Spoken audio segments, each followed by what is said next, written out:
A revolution and a relationship that spanned over a century sprang from a simple meeting between two innovative minds. It was forged in friendship, but undone in fire.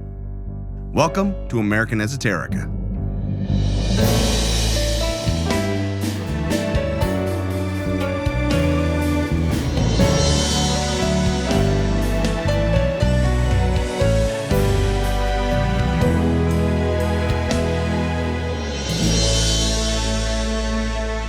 If history class gives you the fall breeze, this is the pumpkin spice everything, the essential stuff in between, the personalities, events, and other ephemera that shape our history and culture.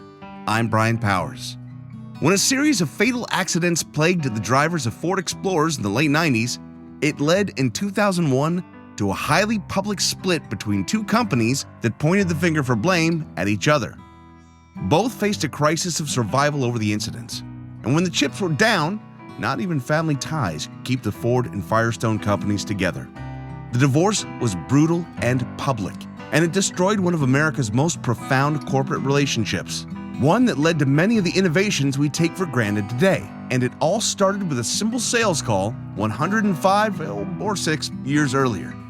Harvey Firestone was born on a farm in Columbiana, Ohio in 1868, and not content to remain a fourth-generation Ohio farmer, went to business school and then to work at his uncle's business, Columbus Buggy Works, which made carriages. It was there that he began to imagine mating rubber bicycle wheels to the metal rims of buggies, and he was reputed to be the first person to actually try it, putting pneumatic rubber tires on his own buggy and driving it around town.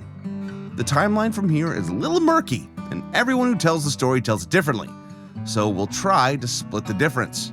In one version, Columbus Buggy Works shut down in 1895, so Firestone moved to Chicago to open his own tire sales business.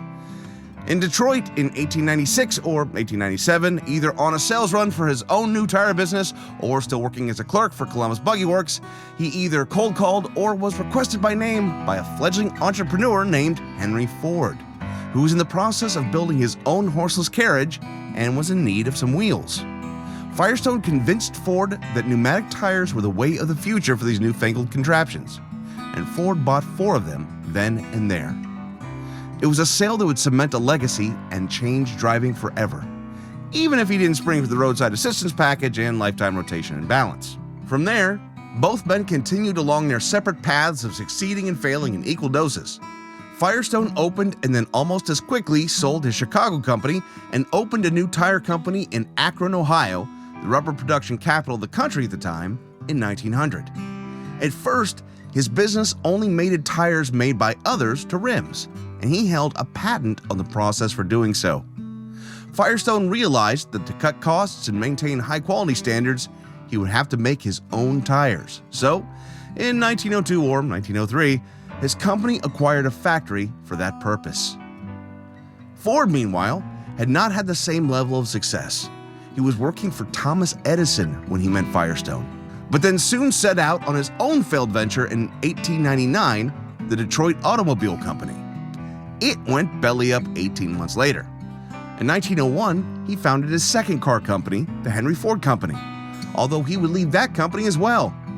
It seemed to do okay without him, though, after renaming itself the Cadillac Motor Car Company. His third company, the Ford Motor Company, finally took hold in 1903.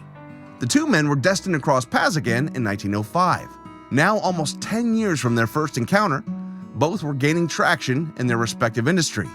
And traction was exactly what Ford had in mind. He placed an order for 2,000 sets of tires with Firestone, setting up a business relationship that would make both men wealthy, and a close personal friendship that would bring their families even closer. Firestone would be the exclusive supplier to Ford, and the two used their friendship to innovate even further. Firestone tires were the first to use non-skid treads with raised patterns for better grip, for instance. The two were famous friends, and they began taking very public camping trips together with their other famous friend, Thomas Edison. The three collaborated on a botanical research lab to study rubber production to see if it could be feasibly done domestically. Working together, these friends managed to create the world as we know it, with the automobile at the heart of it. We're glossing over a few things here. Henry Ford was a notorious bigot with a soft spot for fascism. And while Firestone made many advances in the realm of keeping his American employees happy, such as good benefits and an 8-hour workday, his rubber farm in Liberia operated akin to a southern plantation in the 1850s. Neither was exactly a saint, to be sure.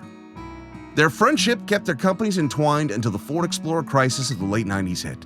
Explorers with Firestone tires were found to experience tread separation at high speeds that led to sudden rollovers and at least a few dozen deaths. Both companies pointed the finger at the other, but it turns out that both companies were aware of potential issues with the tire. Ford was underinflating the tires for a cushier ride, but that led to overheating on a top-heavy vehicle prone to rollover, while Firestone had turned a blind eye to quality control issues at a plant that was using temporary labor and dried-out rubber. The irony is that when Ford first tested its V8 engine, tread separation was a problem for all the extra power, so Firestone bulked up its design to compensate.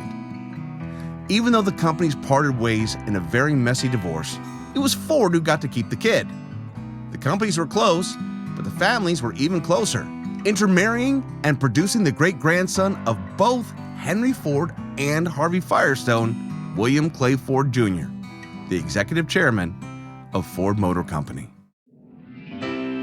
This has been American Esoterica. All sounds are made by me, Brian Powers. Did I get it wrong? Did I get it right? Just want to tell me how much you really wanted a Ford Explorer between the premiere of Jurassic Park and, say, the year 2000? Drop me a note. The address is yell@americanesoterica.com. More information on this show and its episodes can be found at americanesoterica.com. Thank you for listening, and God bless America.